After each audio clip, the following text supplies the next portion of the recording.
आप ये देख लो कि हम पढ़ रहे हैं ना एचटीसी जो कर रहे हैं, ठीक है, या हमारी जो एज है इसका हमारी शिक्षा का के संदर्भ में किस प्रकार से इसका यूज हम कर सकते हैं।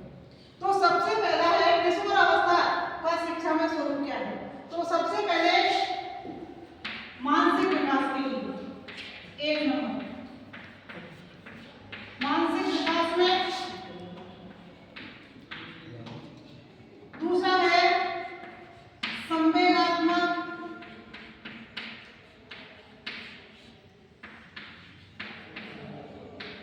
विकास में।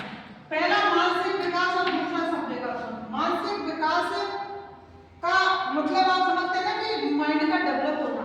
हम हालांकि शैशव अवस्था में पढ़ चुके हैं, हमारी 16 साल की जहां अवस्था कंप्लीट होती है वहां पर हमारा 90% माइंड डेवलप हो जाता है, ऐसा हमने किताब में पढ़ा, ठीक है। लेकिन हम हमारे अनुभवों के आधार पर कार्य करते हैं। ये जो मानसिक विकास है इसका इस अवस्था में, किशोर अवस्था में क्या यूज शिक्षा के संदर्भ में हो सकता है। हम जो पढ़ते हैं ना आगे जाकर के हमें किस प्रकार से, अगर हमारे लिए कहीं भी काम नहीं आती है एजुकेशन और सिर्फ हमारा एक ही मानस है कि हम नौकरी लग जाए, ये तो हम इसलिए सोचने लगे कि क्योंकि वर्तमान में जो चीजें चल रही है ना सिर्फ नौकरी लग जाए और कुछ नहीं है। बाकी जो शिक्षा है ना वो हमारे प्रत्येक क्षेत्र में कार्य करती है। मानसिक विकास के लिए एक बालक पढ़ा हुआ है, किशोर अवस्था की बात करें, ठीक है, और एक अनपढ़ है। दोनों में आप कंपैरिजन करेंगे कि बिना पढ़ा हुआ बालक उसका मानसिक विकास किस प्रकार का होता है और एक पढ़ा हुआ बालक उसका मानसिक विकास किस प्रकार से होता है। तो कुछ अंतर उनमें आता है। क्यों आता है? क्योंकि जो एजुकेटेड बालक है जिसने शिक्षा ग्रहण करी है उसमें बदलाव होते हैं प्रत्येक चीज को लेकर के, रहने का, खाने का, पीने का, सोने का, ये जो सारी चीजें है ना उन सबको मिला करके और कुछ ना कुछ अंतर हमें वहां दिखाई देता है। ये प्रभाव सिर्फ हमारी एजुकेशन का है।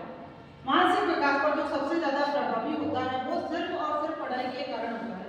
और एक जो अनपढ़ बालक है, हालांकि कभी कभी ऐसा होता है कि जो बिना पढ़े हुए बालक है वो बहुत कुछ अलग करते हैं, लेकिन सारी चीजों में नहीं, अंतर हमेशा एजुकेशन करती है।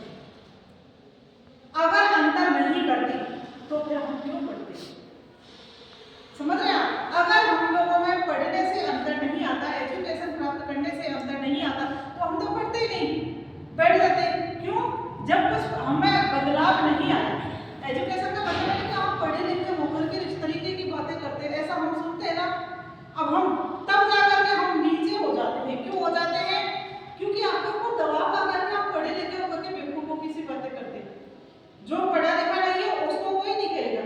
क्यों नहीं कहेगा? क्योंकि उसने एजुकेशन प्राप्त नहीं की। और आपने एजुकेशन प्राप्त करके और ये सारी चीजें सीखी हैं कि मुझे मेरे जीवन में किस प्रकार से व्यवस्थित होना है, चाहे वो समाज के साथ में, चाहे परिवार के साथ में, चाहे स्वयं के जीवन के साथ में, किस प्रकार से एक व्यक्ति जो है वो शिक्षा को लेकर के और व्यवस्थित हो सकता है। इसलिए मानसिक विकास में दोनों के में अंतर आता है। जितनी चीजें एक पढ़े लिखे बालक की होती हैं डेवलप, उतनी एक अनपढ़ बालक की नहीं होती। ये अंतर है। उसके बाद है संवेगात्मक विकास। संवेग जानते कौन कौन से होते हैं? आपको पढ़ाया कि ना मैंने, आपका टॉपिक है संवेग।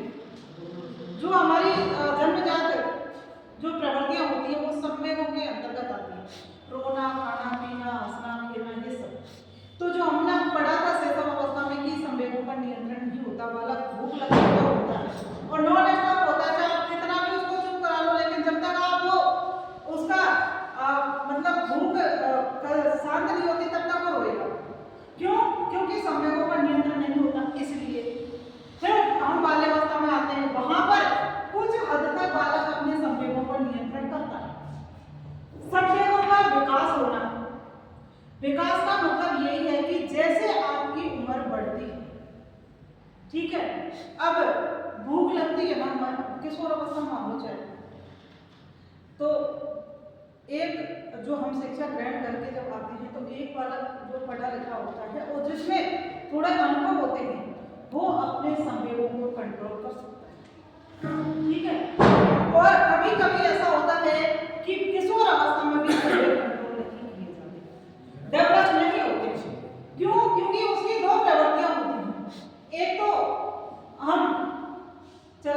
ऐसा करते हैं, जैसे मैंने आपको कभी बताया था कि किशोर अवस्था एक ऐसी अवस्था है जहाँ बालक स्वयं के अनुसार कार्य करना